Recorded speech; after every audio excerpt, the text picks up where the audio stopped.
The Trump administration is derailing a high-speed boondoggle in Texas.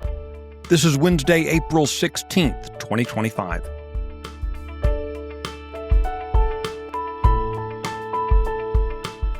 Texas Scorecard presents the day's first news for the Lone Star State, the Texas Minute, with your host, Michael Quinn Sullivan.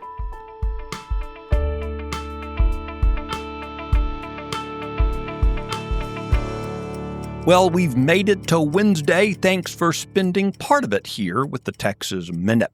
While the Texas Senate is passing pro-life legislation, the state House is set to honor the late president of Planned Parenthood. More on that coming up. Joining the open seat 2026 GOP primary race for Attorney General is Republican State Senator Mays Middleton of Galveston. The incumbent Attorney General Ken Paxton is, of course, leaving the office to challenge John Cornyn for the Republican nomination for the U.S. Senate. Middleton is pitching himself as a conservative fighter ready to take the reins of the office.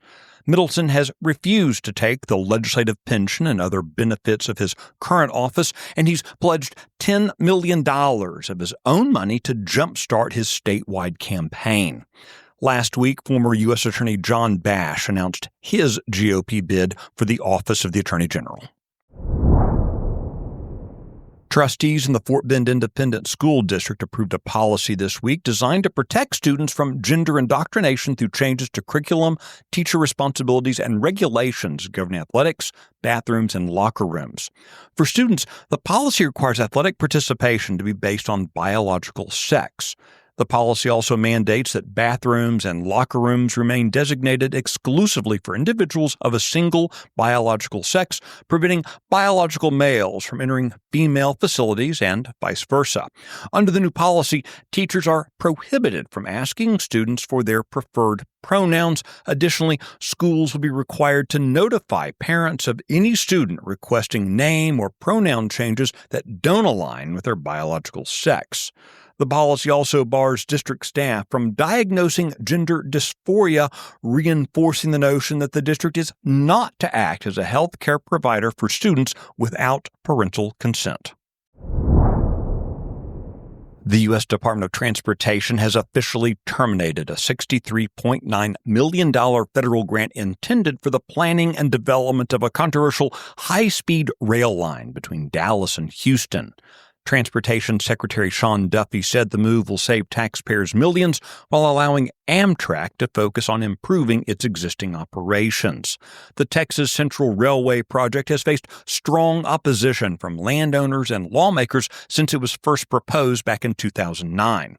Originally pitched as a private venture, as cost estimates soared from $12 billion to over $40 billion, the project became increasingly reliant on federal funding, and now that funding is gone.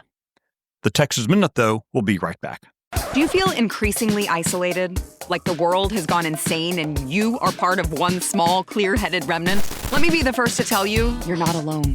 I'm Sarah Gonzalez, and on my new show, Come and Take It, I'm going to call out the crazy so you can be empowered to change Texas and the nation. Overcome the schemes of the left designed to keep Texans paralyzed and silent. Watch or listen to Come and Take It today.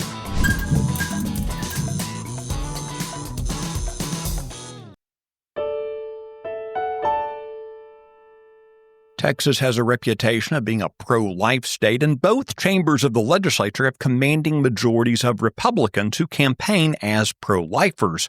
All that makes this week's differences in the House and the Senate actions so striking. By a vote of 22-9 yesterday, the Texas Senate approved a measure that would prohibit local jurisdictions from providing funding to an abortion assistance entity. Now, an abortion assistance entity is defined under the law as an individual or organization that facilitates abortion by covering costs, helping with travel, or providing counseling that encourages abortion. Yet, tomorrow, the Texas House is set to honor one of the most prominent figures in the abortion industry's history, Cecile Richards, the late president of Planned Parenthood.